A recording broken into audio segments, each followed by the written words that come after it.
breaking down every game, every day in Major League Baseball. This is the Baseball Betting Show. Here is your host, Greg Peterson.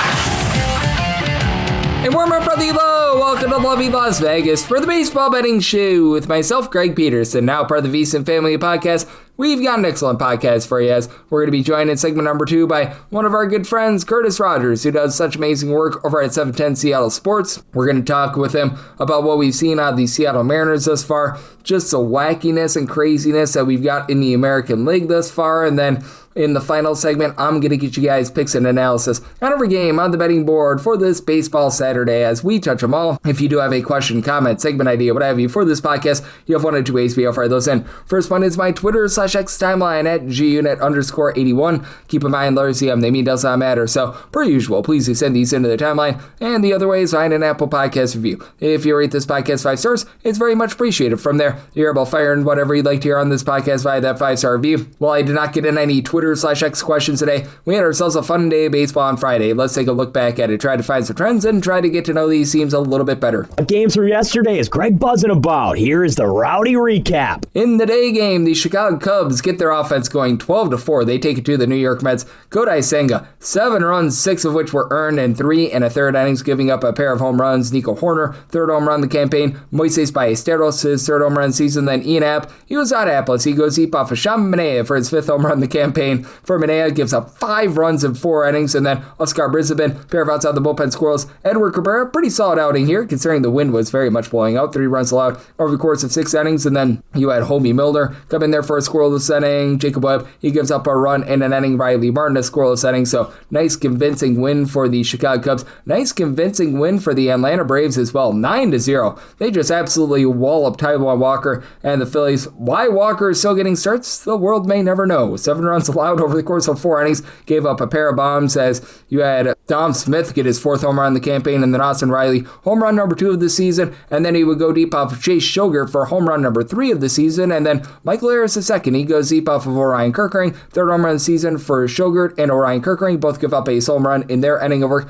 Tim Mays, a 2 scoreless innings. Tanner Banks, a scoreless inning. And Martin Perez, how about 6 scoreless innings out of him? Jose Suarez, 3 scoreless innings for the Phillies. They strand 11 men on base. So nice convincing win there for the Atlanta Braves. And then for the Pirates, they advance to now 12-8, 5-1. They're able to take down the Tampa Bay Rays. Bubba Chandler, 1 run allowed over the course of 6 innings. Mason Miller, Gregory Soto, Dennis Santana, they all lend a scoreless inning. And Nick Martinez, not a bad start here. 2 runs allowed in 5 1/3 innings. Griffin Jacks, he gets Jacks up. He does give up a home run to Oneil Cruz. 6th home run in the campaign, gives up 1 run in 2/3 of an inning. And then Andres Gomez, he gives up 2 runs over the course of 2 innings. So that was a little bit tough for them, but not as tough as it was for this team. The Cleveland Guardians entered in the 8th inning up by a count of 4-0 on the Orioles.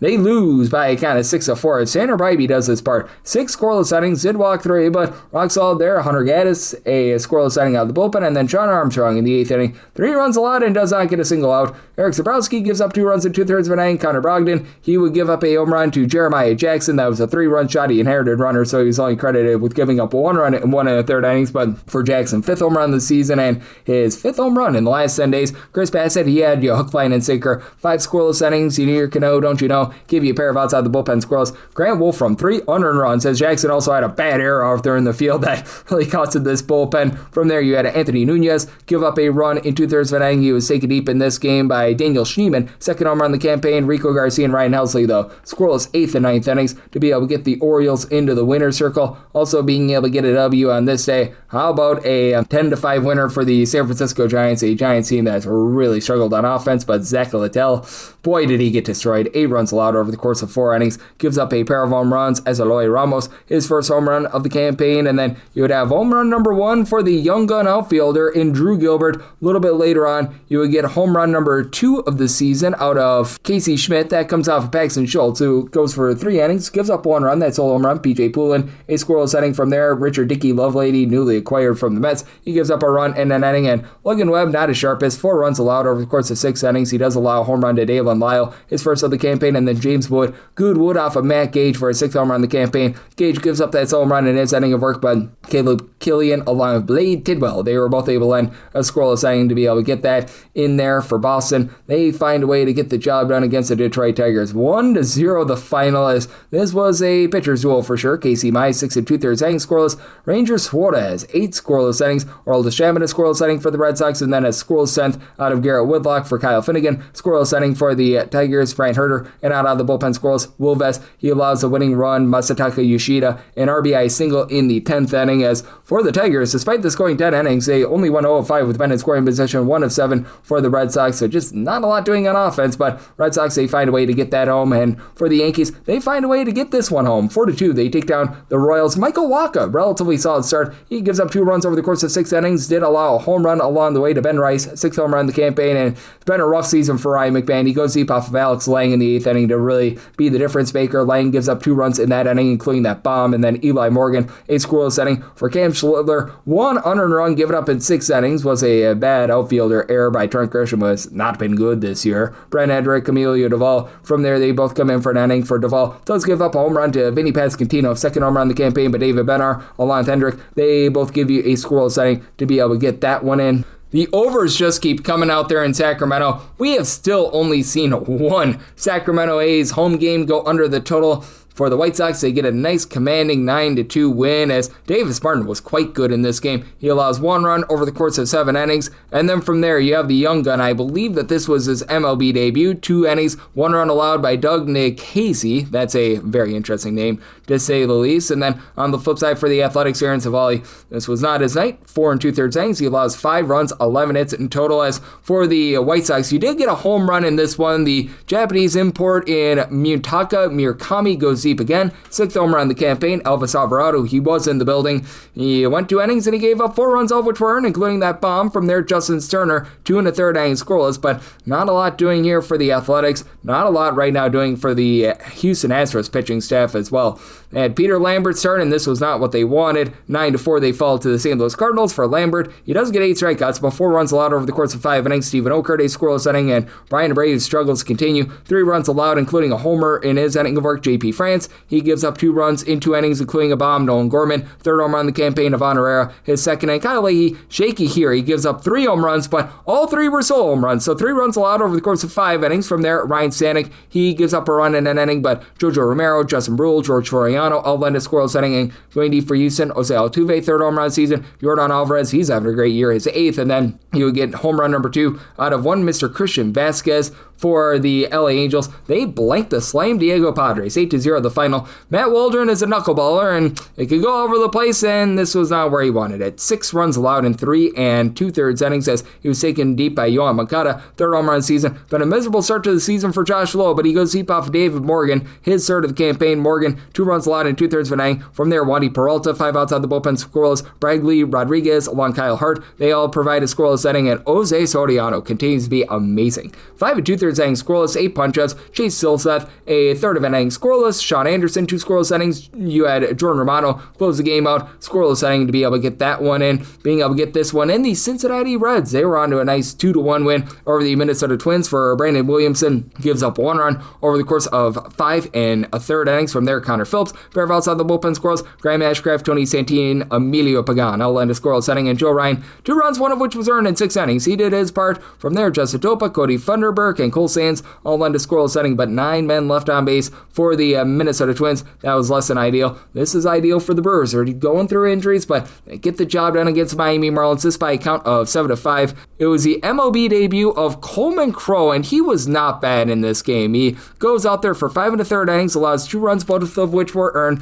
Brewers bullpen continuing to have struggles. The alternate up Hall, he gives up a solo home run in his 2/3 of an inning of work. Otto Lopez, he had himself a game. He also had a triple in this game. He goes deep. That's his 3rd home run of the campaign. From there, Grant Anderson, Abner Uribe lend a scoreless inning, but NL Zerpa, he gives up a run in his inning of work. Trevor McGill in the 10th inning gives up an unearned run, but for the Brewers. They got to Calvin Fauché in that 10th inning. 3 runs, 2 of which were earned. Give it up in the 10th inning. Jansen Junk lived up to his name. 4 runs, 3 of which were earned in 5 1/3 innings. John King was the king of he and Tyler Phillips, both giving you 4 outside the bullpen squirrels. Pete Fairbanks a scoreless inning, but for the Brewers, they find a way to small ball their way to victory there and being able to come up large. How about the Arizona Diamondbacks? They do get a nice win, 6-3 over the Toronto Blue Jays, who are now 7-12 to begin the season. Braden Fisher was the opener for Eric Lauer. Had a little bit of a shaky one in this one. Fisher a scoreless inning, and then for Lauer, 3 runs, give it up in 5 innings, including a home run to Nolan Arenado. That's his 3rd home run in the campaign. Spencer Miles from there, he comes in for a inning of work, gives up 2 unearned runs. There were a trio of errors out there in the field, one of which was by Braden Fisher, so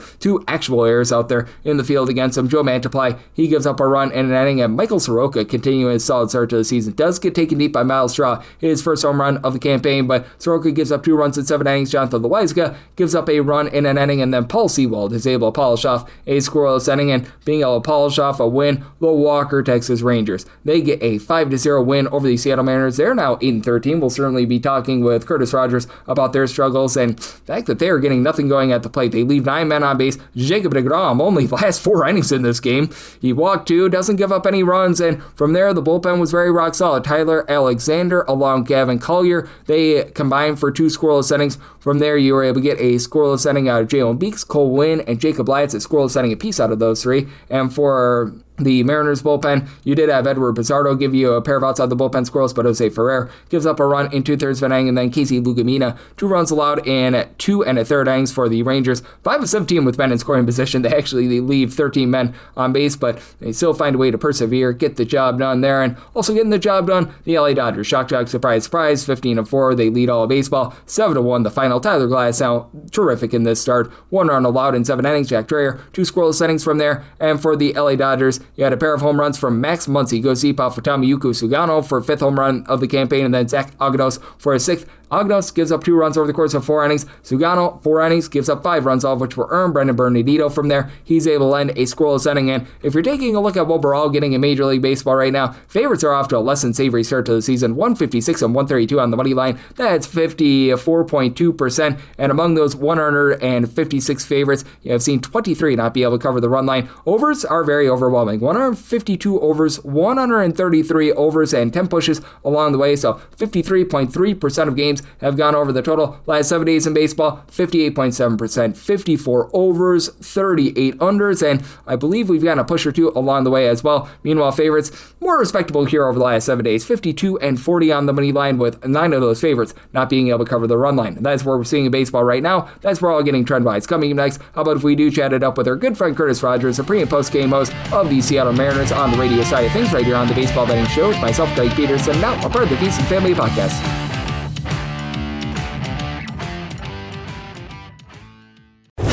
Breaking down every game, every day in Major League Baseball. This is the Baseball Betting Show. Here is your host, Greg Peterson. And we're back here in lovely Las Vegas for the Baseball Betting Show with myself, Greg Peterson, now part of the VSiN Family Podcast. Always great to be joined by this man, as we've got Curtis Rogers aboard. He does such amazing work over at 710 Seattle Sports, taking a look at this great game that we all know and love of baseball, as he does the pre- and post-game hosting for the Seattle Mariners. Additionally, he covers everything out there in the Pacific Northwest, whether that be the Seattle Seahawks, the Seattle Kraken, the basketball scene out there, you name it, he does it. And you're able to follow him on the old Twitter/X at A Kid From Kent. That's also his Instagram handle as well. And Curtis, always great to get you aboard. Thank you. Craig, always happy to hop on with you. And we're, about almost 3 weeks into the baseball season here.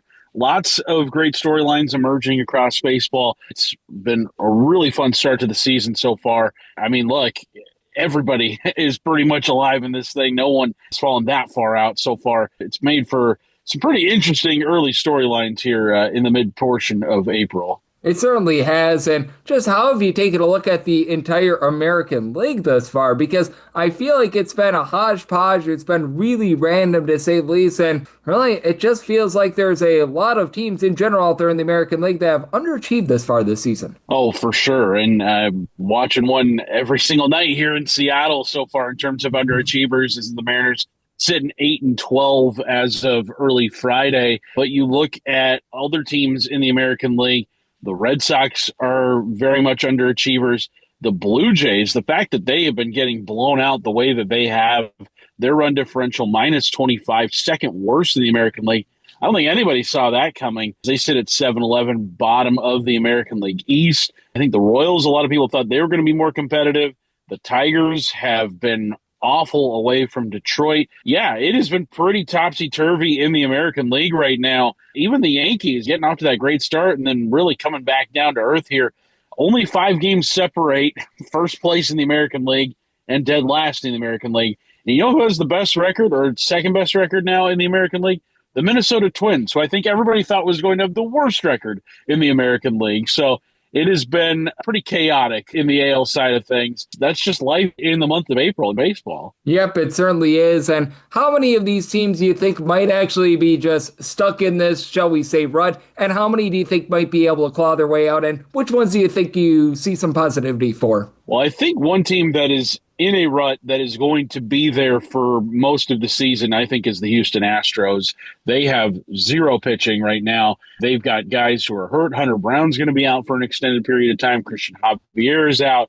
They don't have really anything going for themselves on the mound. Tetsuya Imai, who was brought over from Japan, has had quite the issue assimilating to the game here in America. He spoke about how he just doesn't feel comfortable. I read he's also on his third interpreter. I don't know what that could possibly mean, but it's clear that he is not comfortable. His numbers have reflected that.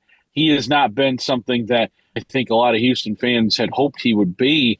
And it does make me wonder, Greg, kind of like if Houston continues to fall further and further out, they're 8-13 right now as of Friday. What becomes of some of those pieces on offense that are maybe nearing the end of their contracts? I look at Yordan Alvarez. He's got 2 years left on his deal at just $26 million per, which I think is a pretty incredible bargain for a bat of his caliber. Christian Walker, another guy that could potentially be moved. I don't think they'll move Jose Altuve. He seems to be one of those one franchise guys. But it makes me kind of wonder, like, if Houston continues to fall out of this, are they going to have to hit the reset button? Are they going to have to be a team that, you know, after this decade plus run of sustained excellence, is this maybe kind of the final last gasp of what they can do? Jeremy Pena is on the IL too. That's another guy who is going to be out for a while. So they just don't have a lot going for themselves. I got a first-hand account of just how bad their pitching was when they were here in Seattle. I believe they had 26 walks in the first 3 games of that 4-game series. Pretty brutal watch, and I don't think it's getting much better for them. Yeah, when you're starting Peter Lambert on Friday, that's not a place where you want to be, to say the least, but a place where we do want to be chatting with Curtis Rogers right here on the Baseball Betting Show. And Curtis, when it comes to your team, the Seattle Mariners, you mentioned it. It's been a rough start to the season. We're currently doing this on their game for Friday, so we're not sure if they pulled it out or not. Entered in that game 8-12, doing a great job at home, not so great away from home. Just how have you taken a look at this Mariners, shall we say, start to the season thus far, and the fact that we've seen the offense really take some steps back thus far? We have, and I think it's due in large part to the 3 guys in the middle of that order: Julio Rodriguez, Cal Raleigh, and Josh Naylor. Cal Raleigh coming off the 60 home run season.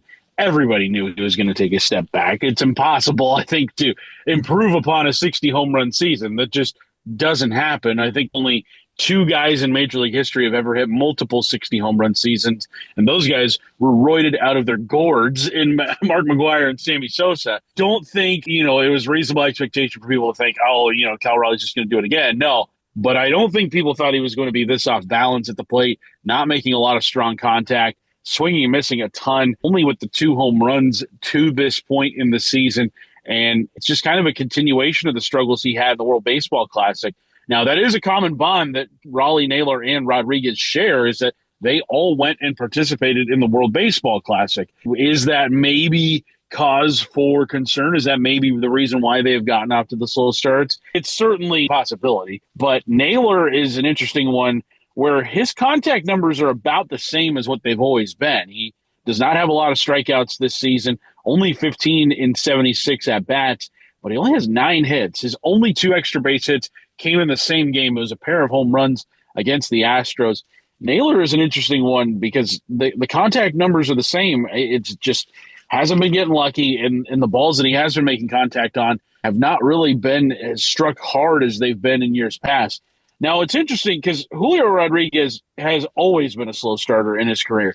I think of these three guys, he's the one I'm probably least concerned with because we've seen it so much from him in the month of April over the course of his career, where it's like, yeah, he's probably going to hit like 200 in April. He's probably going to have like 1 or 2 home runs. It's not going to be pretty.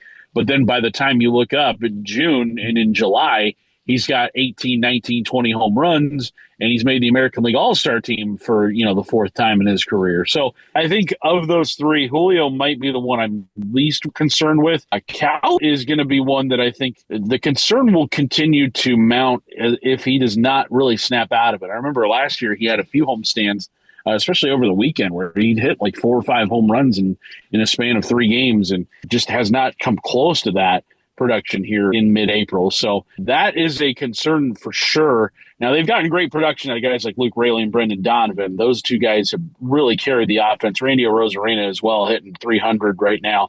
Those 3 guys were not circled as the important ones. They were not circled as the guys that need to be there every single night if the Mariners are going to make the playoffs. So you got to see it more out of the Mariners' middle of the order, Raleigh, Naylor, and Rodriguez. Yep, you certainly do, and it's going to be interesting to see if they are going to be able to get back online. And for Seattle, obviously, something that is going to be hurting them is just being in that pitcher-friendly ballpark as well. And just how do you take a look at this team right now in April versus when the ball is flying out a little bit more in June/July? Because I know you've done some great work over there at 710 Seattle Sports, looking at just how pitcher-friendly the ballpark is and just how much that ballpark suppresses offense. This time of year, especially, the ball just feels heavy. Like, it does not fly out the way it does in June, July, and August and early September. It is a real thing. I think a lot of people in years past kind of scoffed at it, but no, like every single year you can see the numbers. Both teams see their offense really suppressed in the month of April, and it's been exceptionally cold here in the month of April. We have had very few days above 65 degrees in Seattle, 17 days into the month. This weekend is going to start to get a little bit warmer. It'll touch 70 this weekend, which I think everybody's very thankful for, as we kind of rid ourselves of an extended winter up here in Seattle. But yeah, I think it's very real and does kind of, coincide. It's funny, we just talked about Julio Rodriguez's slow start. His numbers kind of mimic sort of the weather pattern in a way here in Washington, where he is not generating a lot of offense, not generating a lot of punch in April. But when the weather warms up, so does the bat. June, July, August, those are the best months that Julio tends to have during a season. So it's very real, even though people will kind of be like, really? It's a major league ballpark. And also, some guy hit 60 home runs there. I don't know if you know that or not last year. Like, what do you mean? Like, they didn't suppress his offense. When you were in the zone like Cal Raleigh was in 2025, there was no ballpark that was going to be able to hold him. Yep, absolutely. And I think that those are such great points that you make, and something that I always have to take note of whenever I take a look at totals in Seattle this time of year. And it certainly is going to be interesting to see what happens in the next few weeks in general for the team, as Curtis Rogers, who does such great work over at 710 Seattle Sports, is joining me right here on the Baseball Betting Show. And just how interested are you with the AL West right now? Because you mentioned it, you don't think that the Astros are going to bust out of it, and I am right there with you. It has been a really rough start to the season for them, but we've seen the Angels actually play some halfway decent baseball, which I certainly was not thinking was going to be the case. They've been able to do a solid job for the Athletics. It's been very up and down for them to start the season. They've had some moments of brilliance. They've had some moments where they've not been brilliant. Just how in general do you take a look at this division? Because it does feel like it's going to be one of the more competitive ones in all of baseball. It really does, and I think that is one thing the Mariners fans are kind of holding on to hope with this season. You look at the rest of the AL West, I mean, Texas is probably going to be the Mariners' stiffest competition once we kind of play out the season, once we get deeper into things. The Angels, yeah, they're 10-10 right now, and they did take, I believe it was 3 of 4 against the Mariners earlier in the season, or 2 of 3, one of those two. I just don't think the Angels have the lasting power to remain among the contenders in the American League West. The A's, I think, are definitely going to have the offensive firepower once the season kind of progresses along. But I look at the Rangers, Greg, as probably the Mariners' stiffest competition in the American League West. Obviously, the top of their rotation with DeGrom, Gore, Jack Leiter. You have got Nathan Eovaldi. Like, that's a lot of good starting pitching that the Rangers have. So I think they're a team that I don't know if they necessarily have the offensive firepower to chase down the Mariners or, look, if the Mariners don't ever turn it on, then, we're not going to have these conversations later in the season. I think it might be the Rangers in that case that have the talent to turn it on and maybe, snake a division crown away. Getting back to the Angels, though, how about Mike Trout and the run that he has been on? It feels like it's 2016 all over again. I love to see it. I mean, I hope that he's able to put together a full season.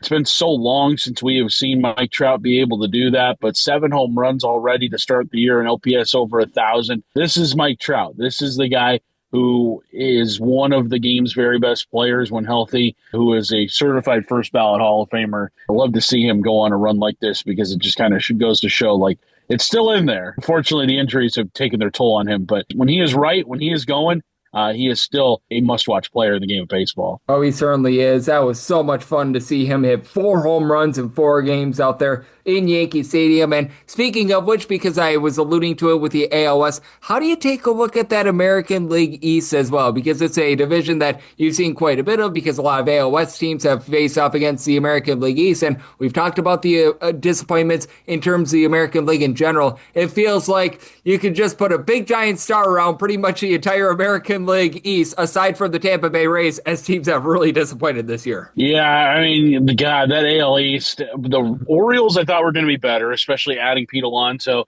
I thought they were going to be a team that would bounce back, especially because they had put together a few 90-win seasons in a row. They've got this young core that everybody's been so excited about. Last year, it all kind of fell apart. This year, maybe it was going to kind of turn into something. We don't know, but the bottom of the AL East is weird because I think a lot of people thought definitely the Blue Jays would be near the top of the American League East. Definitely the Red Sox, especially because they were a playoff team a year ago. Talent-wise, I mean, that division is pretty loaded, but the fact that they have not been able to put it together is really head-scratching right now. It is early, yes, but once you get to maybe late April and you look up at the standings and see teams kind of further and further out of it, now, you can't win your division in April, but you can make it a lot harder on yourself by getting off to such a slow start. And you kind of wonder with, how talented some of these teams are in the American League East. If, say, Toronto doesn't get it going here, maybe they put themselves in an unenviable spot if they're, say, 7-8 games out once the calendar flips to May. Yep, I'm right there with you. With the Red Sox, they've really been the biggest disappointments that I've been seeing thus far this season. We'll see if they're able to bust out of it, and we've got a lot of intrigue in this great game of baseball. Curtis, you do a great job covering it all. You do a great job as a pre- and post-game host of the Mariners, and so much more. So, love the good people at home know it's all on tap for you, and how people are able to follow along on social media and other platforms. Yeah, we got a lot of good stuff coming up. Had some great conversations this week with some names around the game. I spoke with Trevor May of The Athletic, former Major League pitcher. He had some really fascinating stuff, really good insight on Cal Raleigh. So that conversation, you can find it at seattlesports.com or on the Seattle Sports YouTube page. We will be out of the ballpark all weekend long as the Mariners take on the Rangers. Then they also got the A's coming into town coming up next week. It's a lot of fun up here. Baseball season is in full swing, so really, really good stuff. And Greg, always appreciate coming on with you, talking some ball with you, and can't wait for our next conversation. Absolutely. Curtis is doing such an excellent job looking at this great game of baseball every single time he joins me, lends such great insights just like he did today. So a big thanks, Curtis, for joining me right here on the Baseball Betting Show, now part of the VSiN family of podcasts. Coming next, it is that time of podcast to give you picks and analysis on every game on the betting board for this baseball Saturday as we touch them all. Breaking down every game, every day in Major League Baseball. This is the Baseball Betting Show. Here is your host, Greg Peterson. And we're back here in lovely Las Vegas for the Baseball Betting Show with myself, Greg Peterson, now part of the VSiN family of podcasts. Always great to be joined by Curtis Rogers. He does such amazing work over at 710 Seattle Sports. looking at this great game that we all know and love of baseball. Every single time he joins me, he lends such great insights, and he did so once again today. So a big thanks to Curtis for joining me in the last segment. Now it is that time of the podcast. I give you picks and analysis on every game on the betting board for this baseball Saturday as we touch them all. If a game is listed on the betting board, Greg has a side and a total on it, so it is time to touch them all. Do note that, as per usual, any changes that are made to these plays will be listed up on my Twitter/X feed at @GUnit_81. We're going to be going in Las Vegas rotation order. This is where we go with the National League games first, then the American League games, any interleague games. Those are going to be at the bottom. That'll keep things all nice, neat, clean, and easy. Let's get things started with 9:51, 9:52. It's the Cubs playing us to the New York Mets as Freddie Peralta goes for the Mets. James Taillon is on the bump for the Cubs. Total on this game's 8.5. Unders -115 to -120. Overs even to -105. And for the Cubs, they are -110 to -115 favorites. Right around about even money to -105. That number on the Mets. And I'm willing to side with the Mets. I set them at a -114. They're on their longest losing streak in over 2 decades. It has been not so savory for them, to say the least. And for Freddie Peralta, he's seen a little bit of an increase in his ERA from a season ago. Last year, he was posting up an ERA that was about a 270. Fielding independent, though, that was more in that neighborhood, about a 360. The fielding independent has been relatively the same this far this season, and swing and miss stuff always is pretty rock solid with him. Last year, he was getting about 10.4 strikeouts per 9 innings. He's up a little bit from that this season. And on the flip side, you've got a guy in James Taillon who last year 368 ERA, but a 465 fielding independent, 1.7 home runs allowed per 9 innings. This year, he's got a 480 ERA with 5 home runs allowed in 16 2/3 innings. Fielding independent is like 6+ right now, so I do think that the Mets are going to be able to get to him a little bit. Now, unlike yesterday when the wind was just blowing way, way out, it's more of a, shall we say, tame environment here. You don't have as heavy of winds, and wind is going to be blowing a little bit more directionally. It is going to be about like 15 or so miles per hour, but directionally a little bit in, but really not too much. It's more just directional, I believe, on out to right field. But that said, I think that is going to suppress offense much more than yesterday. And for the New York Mets, this has been a team that's really been struggling on offense. You've got no Juan Soto out there, so that's been a massive issue for them. They've had Francisco Alvarez, and Luis Torrens have catcher spotted really well, especially Alvarez. 4 home runs. He's been able to give you over a 400 on base. Bo Bichette is off to a rough start to the season, and Marcus Semien, he was bad with the Rangers, so I don't know if he's ever going to find it. Francisco Lindor is perennially a slow starter, but Luis Robert, 365 on base, pair of home runs. Mark Vientos has cooled down ever since his hot start to the season, and Oriol Polanco hitting below $180. I think these guys start to pick it up a little bit. I believe they still have Tommy Pham on the roster. He might be able to give them a little bit of something as well, and they need it because they're averaging only about 3.5 runs per game. And for the Cubs, they've been masters of just stranding men on base thus far this season. Busted through a little bit more yesterday, and the power's starting to come back. Ian Happ, he's not hitting for a lot of average, but 5 bombs. Dansby Swanson,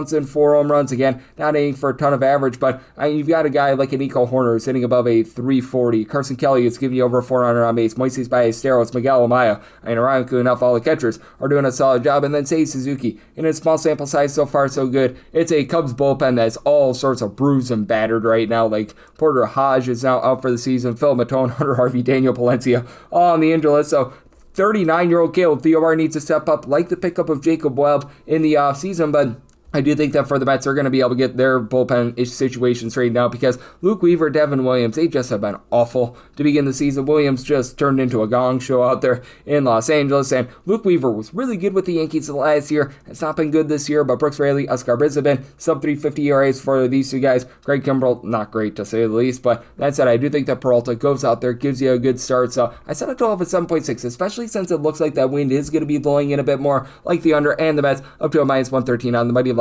9:53, 9:54 on the card. The Giants are on the road against the Nationals. Cade Cavalli is on the bump for the Nationals, and Adrian, don't call him Doogie Howser, is on the bump for the Giants. Giants who find themselves as a slim favorite between -115 to -120. Even money to -102. That number on Washington, 9 to 9.5 is a total on the 9.5. Under is -115. Over is -105 on the 9. Over is -120. The under is even, and I do like the under. I set my total at an 8.8. Completely opposite teams here. For the Washington Nationals, they enter in this series 4th in the league league in terms of runs per game with 5.5 runs per game. Giants dead stinking last with 3.1 runs per game, but I just feel a little bit better right now about Adrian Hauser, a resurgent 2025 season, not a strikeout guy, only about 6.5 strikeouts per 9 innings, but 0.7 home runs, 2.7 walks per 9 innings, 3.31 ERA. Cade Cavalli, 4.60 ERA this season, has yet to give up a home run, but 6.9 walks per 9 innings, and he's backed up by a Nationals bullpen that last season was dead stinking last in terms of ERA. BJ Poulin, I actually think, is a solid reliever. They've gotten something out of Paxton Schultz. He's got a 5 ERA, but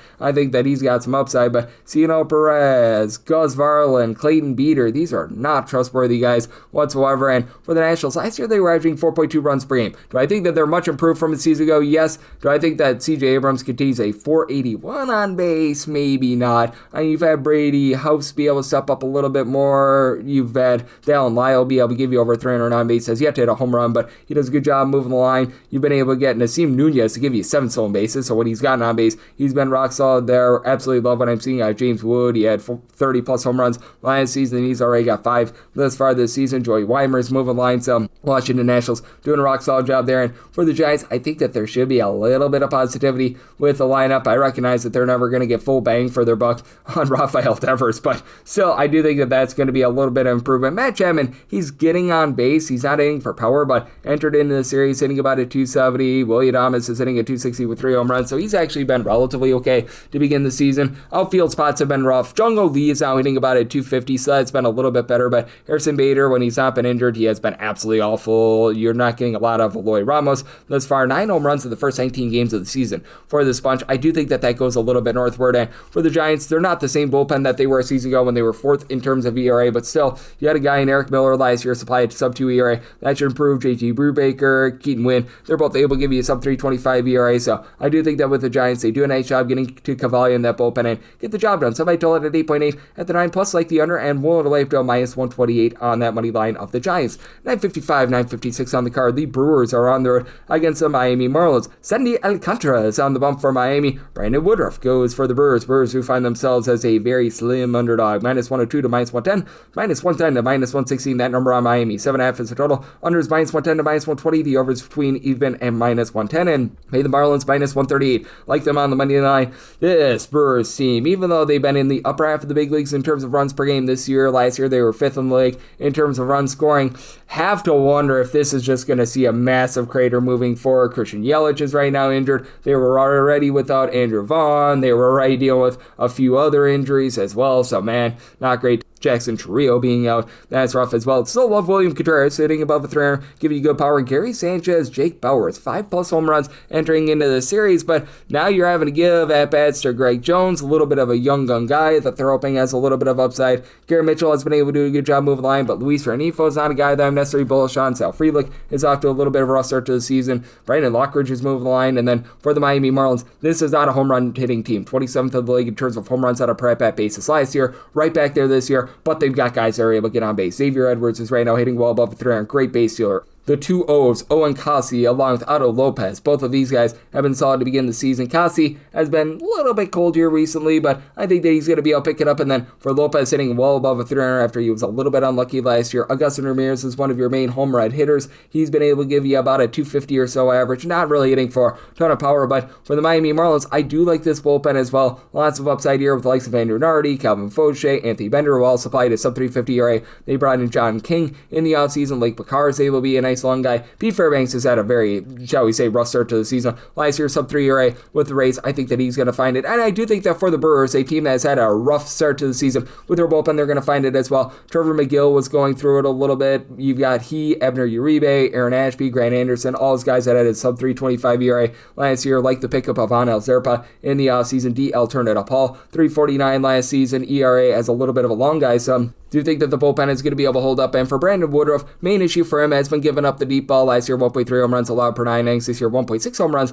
allowed per 9 innings. But I think that he goes out there, gives you a nice functional start. Last year, 1.6 strikeouts per 9 innings. That's down to about 8.5 strikeouts per 9, but sub 2 walks per 9 innings. Last year, 3.20 ERA. I just am buying in on Sandy Alcantara. 30 and a third innings in his 4 starts, 0.9 home runs, 1.8 walks allowed per 9 innings, 2.67 ERA. You're not going to need too much of the bullpen with him. He looks like he's back to the Sandy Alcantara mantra that we all know and love, and I'll bank on him of what I think is going to be a very low-scoring game in a pitcher-friendly ballpark. Made the Marlins a minus 138 favorite. I'm going to be willing to lay that money line and do like the under. I set a very low total here of a 6.3, 957, 958 on the card. It's the Braves on the road against the Phillies as Christopher Sanchez is on the bump for the Phils, and Chris Sale hopes to not sell for the Braves, and the Braves do find themselves as a mid-tier underdog here. You're going to get them between plus 108 to plus 110. Total on this game is 7. Overs minus 110 to a minus 115. Unders minus 105 to a minus 110. And with regards to Phillies, between minus 126 to minus 130 is what you're laying there. And I'm going to take the plus money with the Atlanta Braves. Set them at a plus 107. Recognize that Chris Sale had that rough start when he went on out there to Los Angeles. But all in all, he's been very rock solid here over the last few seasons. To start this year, he's at a 3.27 ERA. Again, only 4 starts. Gave up a few bombs in that game against Los Angeles. I go back to last year. He had that one really bad start against the Athletics, and then he settled down last year. 11.8 strikeouts per 9 innings, 0.8 home runs, 2.3 walks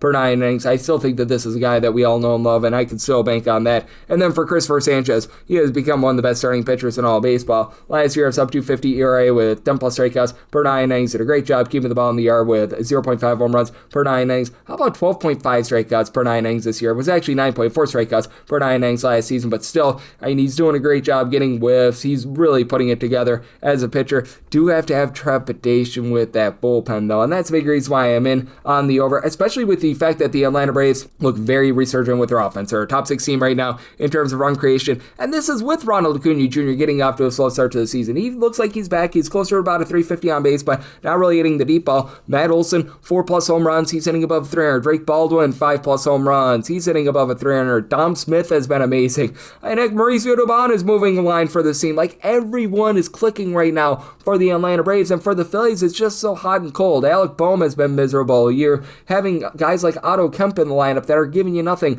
whatsoever. Armando Sosa, JT Realmuto, not hitting for a ton of power, but they're moving the line. Adolis Garcia is giving you a little bit of something, but when he was with the Rangers, he wasn't really able to get on base. Kyle Schwarber's giving you some power, 6 home runs this season, but he's been a little bit all or nothing. Bryce Harper, after a slow start to the season, he's getting picked up as well. And then for the Phillies, Yohan Duran, absolutely amazing in this bullpen, but Brad Keller, after a sub 350 ERA last season with the Cubs, he looks to be regressing, like the fact that they get Orion Kirkring off the injured list, but look at Jose Alvarado, north of a 10 ERA last season. And you go back to last year, prior to that drug suspension, like, he really had things rocking and rolling. After that drug suspension, his ERA was well above a 5, so that was not great, to say the least. And he had a 5.74 home ERA last year compared to his 0.87 ERA on the road. So that was a little bit of an issue, to say the least, as well. So I do think that the Braves are going to be able to get to Sanchez a little bit here, get in that bullpen, and feel like this money line is just too lofty here on the Phillies. Set mine at a plus 107 on the Braves, so plus 108 or better. Looking at the Braves money line, feel like this total's just a little bit too low, so my total 7.3, so on the 7, I like the over. 959, 960 on the card. The Dodgers are going to be on the road against the Colorado Rockies, as Ryan Feltner goes for the Rockies. Emmett Sheehan goes for the Dodgers. Dodgers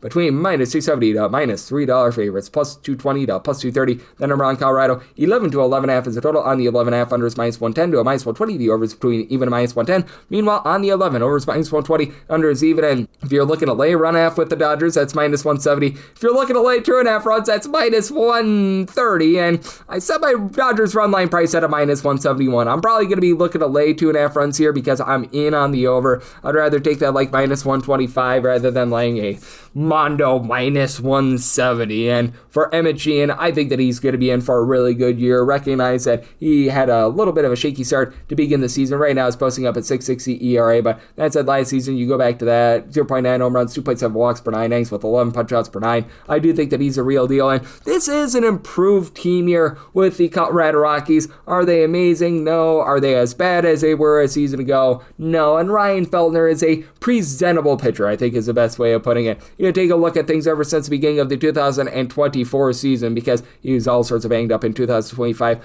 4.70 ERA, 4.32 fielding dependent, 1.2 home runs, 3.5 walks per 9 innings. Really doesn't give you a whole heck of a lot of swing and miss, but he's a guy that's able to go out there, hold down the fort, and it's a Rockies bullpen that is now respectable. Jaden Hill, Jimmy Harrigan, Victor Vodnik, these are all guys that had a sub 4.25 ERA last season. They bring in a guy in Brandon Bernardino that I like, so I actually do think that there's a little bit of upside there. And then when it comes to this Dodgers lineup, lineup. I just think that they're just too good. You right now, Teoscar Hernandez, Max Muncy, Andy Paez, and Shohei Ohtani will all enter in the series with 4 or 5 home runs apiece. Muncy is like the lone out of those guys with below a 325 on base, and they're moving the line. Will Smith got jiggy with it before a 4 on base last season. After a little bit of slow start to the season, Kyle Tucker is starting to pick it up. Hyun Kim, he's done a nice job filling in admirably for Mookie Betts in the infield. Heck, even Alex Freeland has been able to give you a little bit of something, and then for the Rockies, Mickey Moniak, nice start to the season. 5 bombs, hitting above a 255. I have to love the fact that Hunter Goodman has been able to give you some good pop. They gave him a little bit of a day off yesterday. Should be back in the lineup here. I know that Willie Castro has been dealing with a little bit of ailment. They might be able to get him back, but even if not, TJ Romfield, along with Troy Johnson, they've done a nice job being able to find a way on base.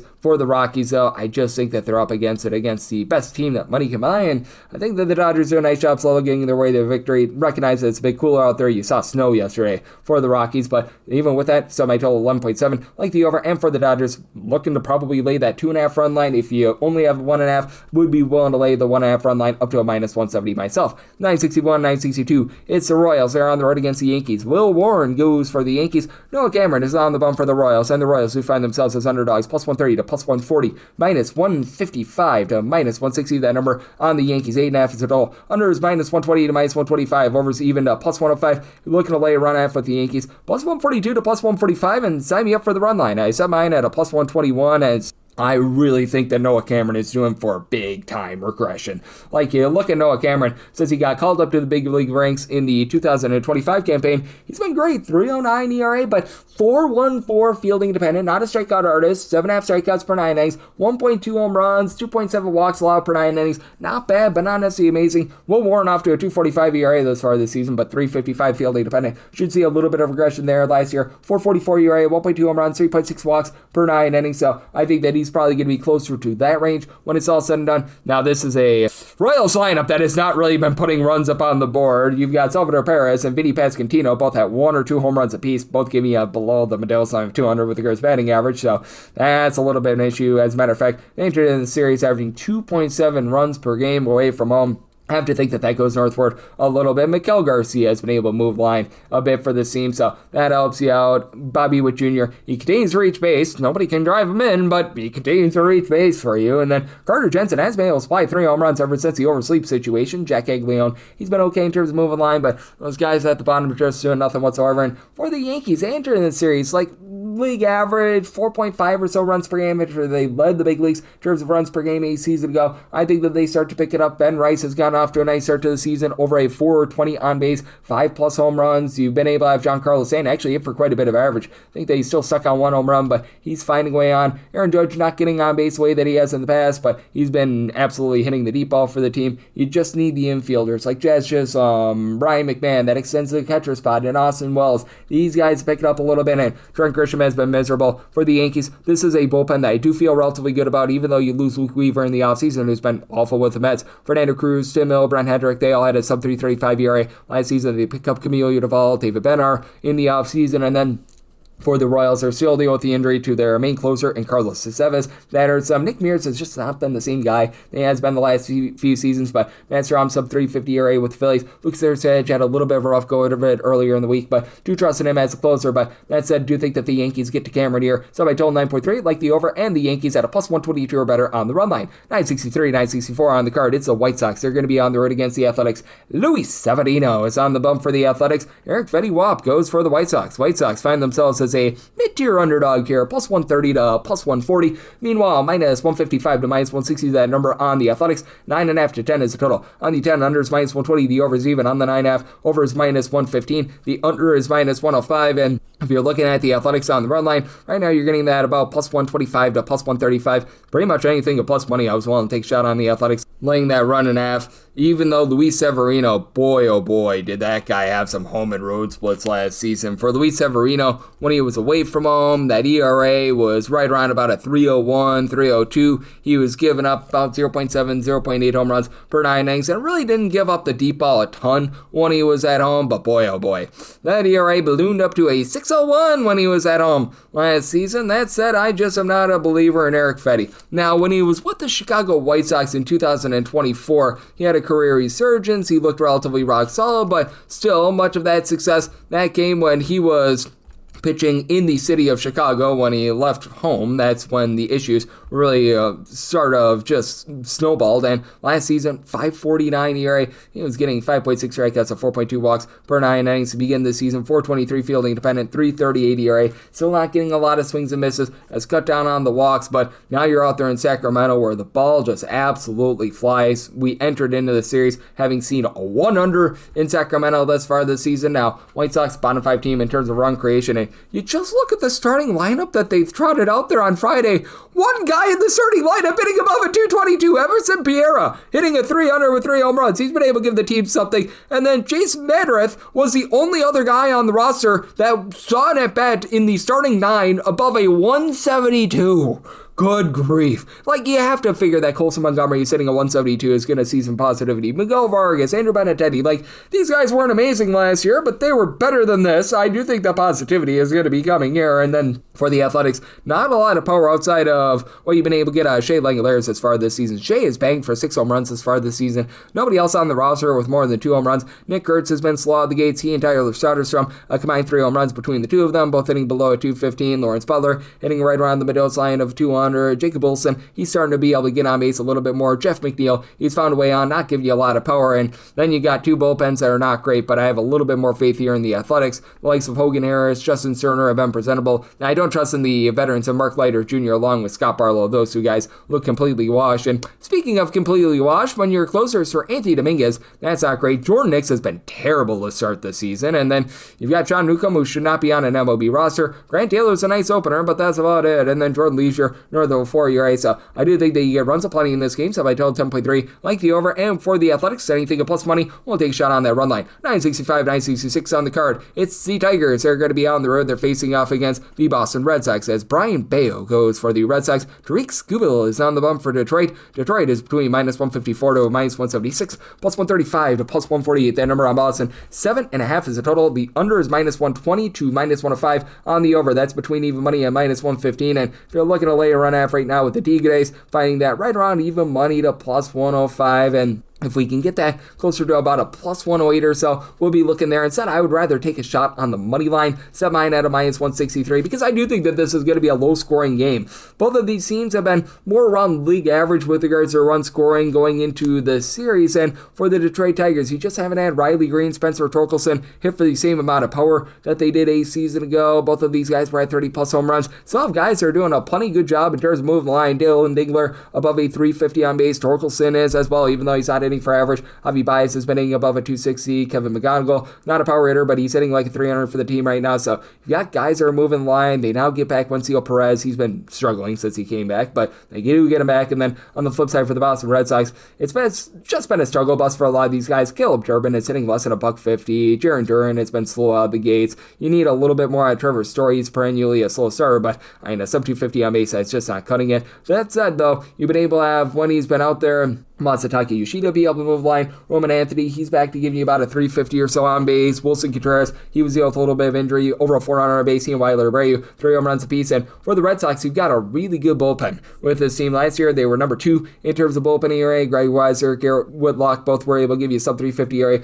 They pick up Danny Kalum in the offseason. Aroldis Chapman is arguably the best closer in all baseball. And for the Tigers, it's been a little bit up down all around with regards to this bullpen, but Wolves, Brand Herter, guys like this, they were able to give you a sub 350 ERA last season. They picked up Kyle Finnegan at the trade deadline in a Tigers uniform to be able to give you a sub 3 ERA. That said, I really don't trust in their closer and one Mr. Kenley Jansen, but I do think that both of these starters are going to be able to do a relatively solid job, as Brian Bayo just has a way of being able to tame Fenway Park because he's got a lot of off-speed stuff. He pitches quite a bit of contact. Like last season, his strikeouts per 9 rate was one of the lower ones that you were going to find in all of baseball. He was only recording about like 6.9 or so strikeouts per 9 innings, closer to 6.7. This year, 5.5 strikeouts per 9 innings, and needs to work on the walks. This season, 5.5 walks per 9 innings after 3.2 walks per 9 last year, but less than home run allowed per 9 innings. And for Tariq Skubal, you had a little bit of a bad start in start number 3, but ever since then, he's made a recovery. He's still giving you that rock-solid 2.22 ERA. Swing mid stuff. It's been a little bit down this year, 8.5 strikeouts per 9 innings, but 1.5 walks, 0.4 home runs allowed per 9 innings. Think that he does enough to be able to get the job done for the Tigers. So I told 7.2 at the 7.5, like the under, and we'll lay up to a minus 162 on the Tigers money line.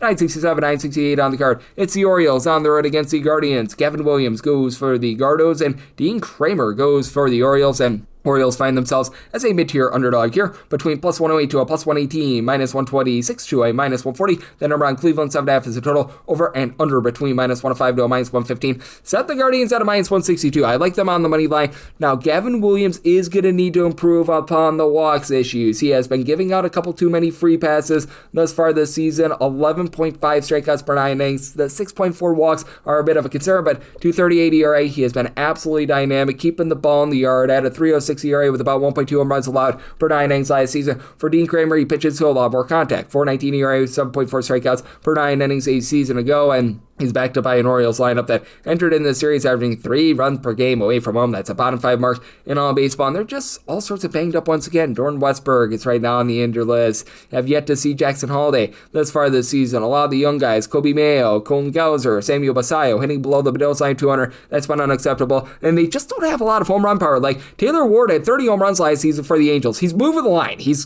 giving you over a 375 on base, so that's fine, but he has not really been able to go deep. Gunnar Anderson, 6+ home runs. He's been able to do that, so that's been good. But Pete Alonso entered in the series with 2 home runs, sitting less than a 230. You need a little bit more there, and then Guardians are always in the bottom half of the big leagues in terms of run creation. Like, you take a look at Daniel Sheeman. Right now, he's hitting about a 300, but last season, he was sitting below 225. And then, speaking of guys hitting at 225 or lower, you've got that with likes of a Bo Naylor, Brian Rocchio, Juan Burrito, guys like this that are just not giving you a lot. Kyle Manzardo has been pretty miserable to start the season. Was a rough start to the season for Jose Ramirez. He's been able to get online. And for the Orioles, honestly, it's been a bullpen that has been in the top half of the big leagues in terms of ERA. Yannier Cano, don't you know, he's been looking a little bit better this season after he a few seasons ago was one of the better relievers in all baseball. Uncle Rico Garcia is giving you a sub 350 ERA. Ryan Elsley looks a little bit more like the Ryan Elsley that we all know and love, but Andrew Kittredge, Felix Bautista, Keegan Aiken, they're all on the injured list. And for the Guardians, they get Hunter Gaddis off the injured list. Last year they were number 3 in terms of bullpen ERA.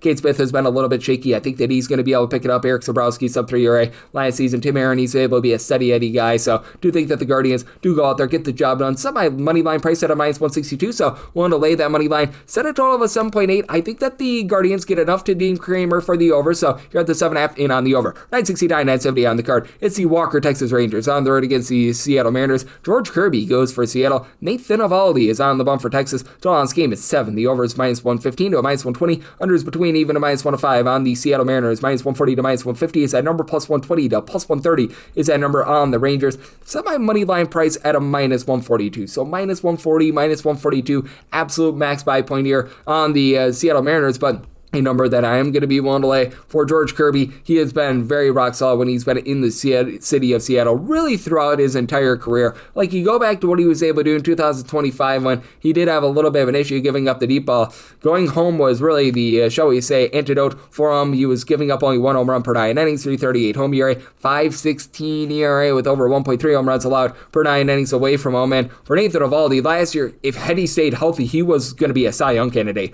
Like, he was posting up a 173 ERA, was doing a great job keeping the ball in the yard, 0.7 home runs allowed per 9 innings. Strikeout stuff is up. He's getting 10.8 strikeouts per 9 innings. That'd be like a career high for him, but that said, he's given up 1.7 home runs per 9. Things have just toilet bowled a little bit. 5.40 ERA, 4.28 fielding dependent. And for the Seattle Mariners, first week and a half of the season, this team was very cold at the plate, but feels like that Astros series was really able to heat them up quite a bit. You still have quite a few guys that are struggling that I think are going to pick it up. Like every single year, Julio Rodriguez gets off to a slow start. Cal Raleigh, along with Josh Naylor, throwing their J.P. Crawford, only at 200 or lower going into the series. But Luke Raley has been able to give you 4 home runs. He's hitting above a 300. Randy Arozarena, not a ton of power, but he's hitting a 300. Brandon Donovan is hitting above 300. So it's been a little bit of an intermits lineup, but it seems like they're coming along for the ride. And for the Rangers, last year, 22nd in the big leagues in terms of run creation. Still in the bottom 15 right now, but Corey Seager, Jake Berger have been able to give you 5 home runs apiece. Brandon Nimmo's been a nice pickup. He's hitting above a 300. Wyatt Langford just has never found it at the big league level. Jock Peterson is a little bit better right now, but he's been miserable with the Rangers.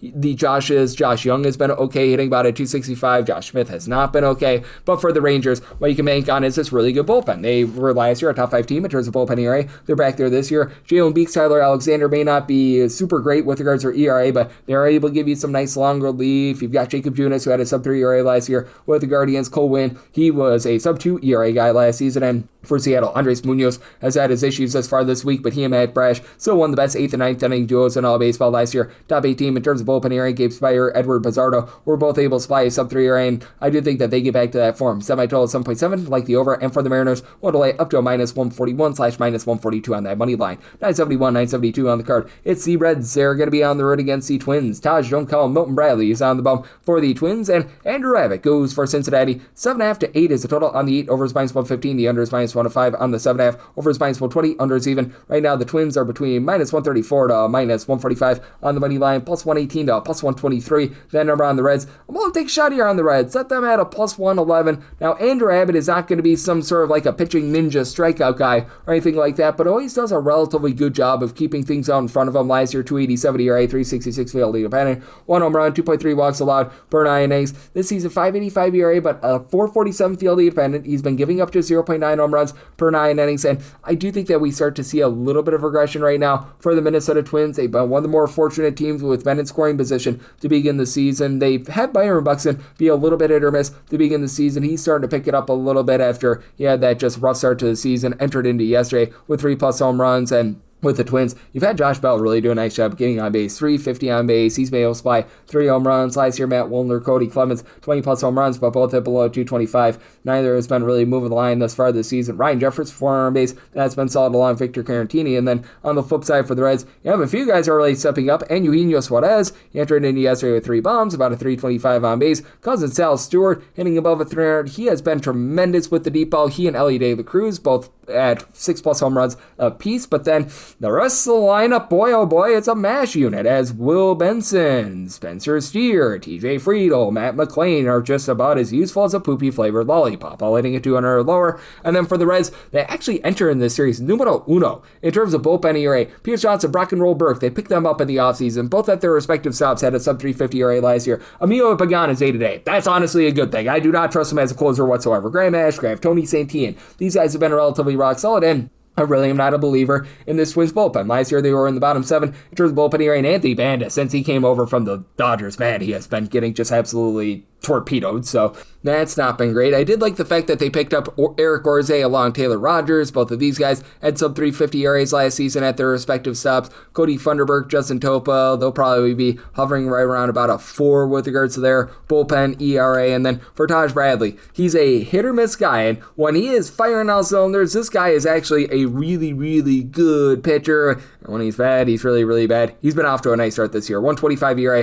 through his first 4 starts. His strikeout stuff is back to where it was in his early days with the Rays, with about 12 strikeouts per 9 innings, but last season was giving up quite a bit of the deep ball. Last season, he saw his ERA go to a 5.05, was giving up 1.2 home runs, 3.5 walks per 9 innings, so don't know if I can quite buy it yet. Did set my total at an 8.2. Do think that the Reds have their ancillary guys pick it up a little bit in the lineup, so like the over, and I do like the Reds at a +112 or better on the money line. 973, 974 on the card. It's the Rays on the road against the Pittsburgh Pirates. Paul Skeens is on the bump for the Pirates, and Drew Rasmussen goes for the Tampa Bay Rays. 7 is the total. Over is -110 to -120. Under is even to -110. -160 to -172. That number on the Buck goes +140 to +147 is that number on the Tampa Bay Rays. With the Pirates, set them at a -169 on the money line if you're looking to lay a run half. Right now I'm seeing that about +140, +145. I was willing to take anything of like +130 or greater. Now, for the Tampa Bay Rays, this has been a really good lineup, top 10 team in terms of run creation thus far this season, but I think that Paul Skeens is able to tame them. You've got Chandler Simpson, who is one of the best base stealers in all baseball, hitting well above a 325 for this team. Yandy Diaz, he entered into yesterday with over a 450 on base, being able to slug out 3 home runs. Junior Caminero was a little bit cold with the deep ball. He's been able to pair of home runs thus far this week. You've got Jake Fraley, who's had a little bit of, shall we say, shakiness to begin the season, but Nick Fortes give you above a 300. These guys are really stepping it up. And for the Pirates, last year they were dead last in the big leagues in terms of run creation. They've been a top 12 offense thus far this season. They bring in the former Ray and Brandon Lau, and he's gotten loud, 375 plus on base, 4+ home runs to begin the season. Oniel Cruz last year was hitting at 200. He's now hitting above a 300. Does that stay for the entirety of the season? Probably not. Colin Griffin has had a little bit of a rough go of it at the big league level, but I have to feel like he's going to find it. Henry Davis, I don't know if he ever does, though, but That said, getting back to Paul Skeens, guy that had just some bad luck night number one when he was starting out there against the New York Mets. There was some little league outfield that was being played by our good friend Mr. Oneil Cruz that really costed him. Ever since then, he has been able to settle right back down. I believe that he's given up 1 run apiece in his previous 3 starts. He's back to giving you only about 1 home run allowed per 9 innings, despite the fact that you had that rough first start. He's still getting 9+ strikeouts per 9 innings, so I think that he's going to be able to hold it down. And then for Drew Rasmussen, not a guy that's going to be some sort of strikeout artist or anything like that. 7.6 strikeouts per 9 innings last year, but last year 1.1 home runs, 2.2 walks allowed per 9 innings. He's given up 2 home runs in 16 innings thus far this season. He's right on par for that 286 fielding independent, 1.13 ERA. I think that sees a little bit of regression in. The big trepidation with the Rays right now is actually their bullpen, as outrageous as that sounds. Kirk Clevenger, Edwin Uceta are on the injured list. The former Orioles and Cole Sulzer, Brian Baker, I think offer a little bit of upside. Kevin Kelly's been getting destroyed for over a 70 ERA. Griffin Jacks just does not belong on an MLB roster, and it's very clear that they're trying to trot out their Ian Seymour as a reliever. He belongs as a starter. He was good as a starter last year. He has been terrible out of the bullpen. Sometimes some guys are just not meant for a role. He's probably not meant for being in the bullpen. And for the Pittsburgh Pirates, I really don't trust Gregory Soto as a closer. But that said, Isaac Madsen has been able to do a nice job out of the bullpen. He and you don't mess with the Yohan Ramirez give you a sub-3 ERA. Mason Montgomery was rock solid last season. He's had a little bit of a shaky start to the season. They've gotten out of there. Hunter Barco was just not cutting it for the team. Justin Lawrence last year had a sub-3 ERA. He's been a little bit shaky this season. Do think that he finds it a little bit more. And what I think is going to be a nice little bit of pitcher's rule. Semi-total 6.7. I do like the under end for the Pirates, plus 128 or better. Looking at that run line. 975, 976 on the card. The Cardinals are going to be on the road against the Astros. Lance McCullers Jr. is on the bump for the Astros. And you've got Andre 3000 Palante who's going to be going for the Cardinals. Cardinals do find themselves between plus 130 to plus 135 underdogs. Minus 145 to minus 155. That number on the Astros. 8.5 to 9 is the total on the 9. Under is minus 115. The over is minus 105 on the 8. Over is minus 115. Under is minus 105. And I like the over. I did semi-total at a 9.2. Andre Palante is just not a guy that I'm very bullish on because he doesn't get strikeouts and he gives up a lot of walks. He's just hoping and praying that he doesn't get taken deep. That's not a style that really is conducive to being very successful at the big league level. Last year, 5.31 ERA. He was getting 6.1 strikeouts at 3.4 walks per 9 innings. That's just not great. And for Lance McCullers Jr., boy, oh boy, has he not been great since coming off of injury. Missed the entirety of the 2023-24 seasons. Last season, he was giving up 6.3 walks per 9 innings, but still getting about 9.9 strikeouts per 9 innings. And the strikeout stuff is back. 10 strikeouts per 9 innings, still giving up about 3.5 walks per 9 innings. 5.87 ERA. The 2.97 fielding independent does point to a little bit of positivity. I don't know how much of that we're going to be seeing, though, because he now has to go up against a Cardinals lineup that has been in the upper half of the big leagues in terms of run creation. For St. Louis, you've had Jordan Walker be absolutely tremendous for this team. 8+ home runs, hitting above a 300 to begin the season. Alec Burleson is moving line. He, along with Ivan Herrera, have both been able to give you over a 365 on base. J.J. Weatherholt not hitting for a ton of power or a ton of average, but he still give you about a 350 on base. Need a little bit more out of Nate Church and a few of these young guys like Mason Wynn, but Victor Scott is moving line. And for the Astros, this is a team that's averaging well above 5.5 runs per game. Jose Altuve still hitting above a 300 with some power. Yordan Alvarez, 6+ home runs, over a 450 on base. Christian Walker, after he was a flop last year, over a 350 on base. 3+ home runs out of him. Joy Looper Fighter, Cam Smith. Like, you've got so many guys moving line for the team, but this Astros team is really suffering in the bullpen as well because Brian Abreu was so good last year. He's posting up over a 70 ERA. You've got Bennett Sosa, Josh Hader, and Nate Pearson all on the injury list right now. Aniel De Los Santos has been relatively solid, and so have Steven Okert, but man, there's not a lot of pitching for this team. And for the St. Louis Cardinals, a bullpen that was rock solid last season, they have really taken some big giant leaps backwards as Chris Roycroft is posting up well above a 5 ERA. Matt Savanson has been terrible for this team. I like Jojo Romero, what he's able to provide in this bullpen, but Gordon Gassifo, he has not been the answer for this team. Ryan Stanek is posting up an ERA well above an 8, so I think that you get runs aplenty here, and I do think that the Astros do have a little bit more of the dynamic lineup here. Set their money line price at a minus 148. Don't really want to go run line. I would rather go chalk your money line here with the Astros to go along with the over. So my total at 9.2, 977, 978 on the card. The Blue Jays are on the road against the Arizona Diamondbacks. Zach Gallen looks to fill it up for the Saints, and Matt Scherzer is on the bump for the Blue Jays. Blue Jays are right around about even money to plus 109 underdogs, and between minus 116 to minus 125. Then around Arizona, 9 to 9.5 is the total on the 9.5. Under is minus 125. The over is plus 105 on the 9. Over is between minus 105 to a minus 115. Same goes for the under, and I said the Diamondbacks at a minus 159. I'm going to be willing to roll with them on the money line, mainly because I think that Max Scherzer is just absolutely washed. 5.19 ERA with 2 home runs allowed per 9 innings last season. 10 and a third innings across his 3 starts thus far this season. 9.58 ERA with 4 home runs allowed.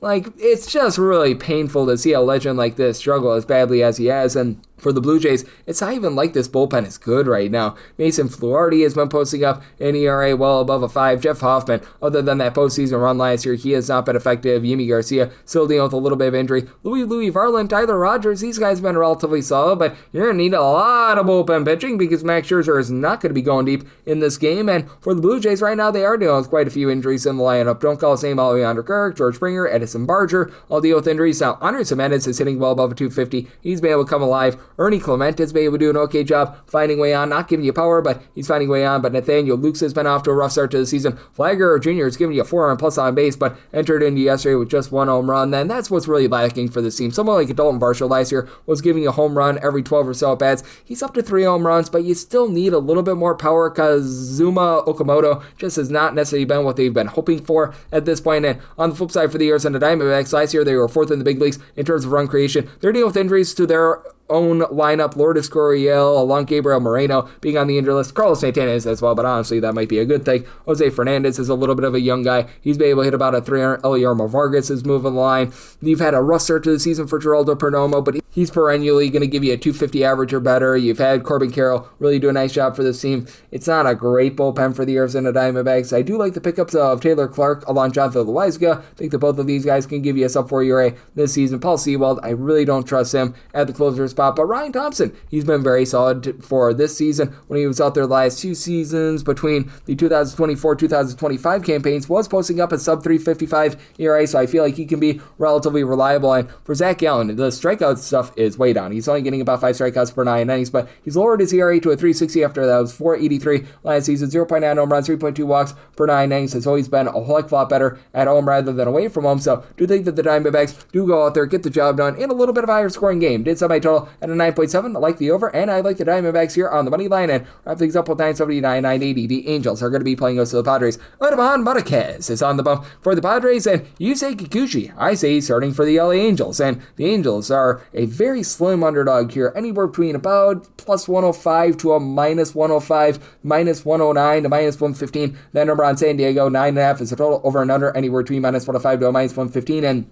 I did make my total 9.2. I'm going to be in on the under for the San Diego Padres. Been a little bit of a herky-jerky lineup this far this season because Manny Machado and Fernando Tatis Jr. just have yet to get going for the team, and I do think that they're going to at some point, but the question is when. For both of these guys entered into yesterday between the two of them with 2 home runs. Tatis has been able to about a 250, but Machado hitting below a 225. That's been a little bit of an issue. Jake Cronenworth has been miserable at the plate. He and Nick Castellanos entered in yesterday hitting below a $185 with really no power whatsoever. Luis Campusano at the catcher spot has been pretty rock solid, as Freddie Fermin has been not himself and deal with a little bit of injury. Xander Bogaerts has actually been able to yield a little bit of something, so that's a good thing. Same with Jackson Merrill, but for the LA Angels, I think that they cooled down a little bit from that series against the Yankees. You had Mike Trout hit 4 home runs in 4 games. I don't know if that's going to be a mainstay, but Joe Adell's setting fire to the rain. He's now hitting above 3R with 3 home runs entering into the day on Friday. Nolan Schunel, Zach Neto, they've been able to give you functional power, move the line, as well. Peraza has actually given you 4 home runs thus far. I can't believe that. I think that these guys are doing for a little bit of regression, and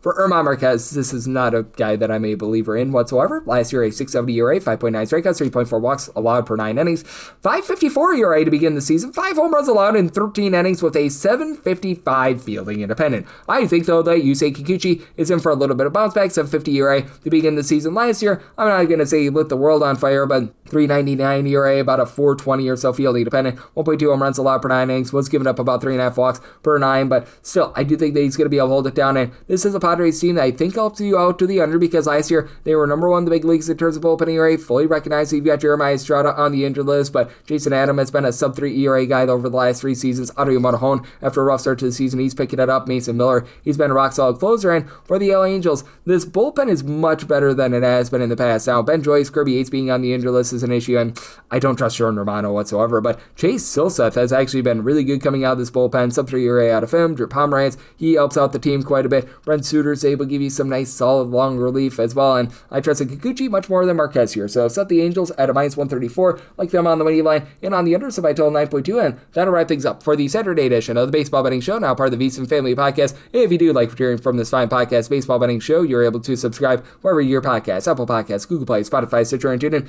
If you have a question, comment, segment idea, whatever for this podcast, you have one of two ways we'll fire those in. First one is my Twitter/X timeline at Junit_D1. Keep in mind the letters DM, they mean does not matter, so as per usual, please do send these into the timeline. Other ways, find an Apple Podcast review. If you rate this podcast 5 stars, it's very much appreciated. From there, you're able to fire in whatever you'd like to hear on this podcast via that 5-star review. Big thanks to Curtis Rogers, always does such great work on this podcast. He is amazing as the pre- and post-game host for the Seattle Mariners. Join me in segment number 2, coming at you guys every single day on these podcasts with picks and analysis on every single game, every single day. So I'll be back with you once again tomorrow. Thank you.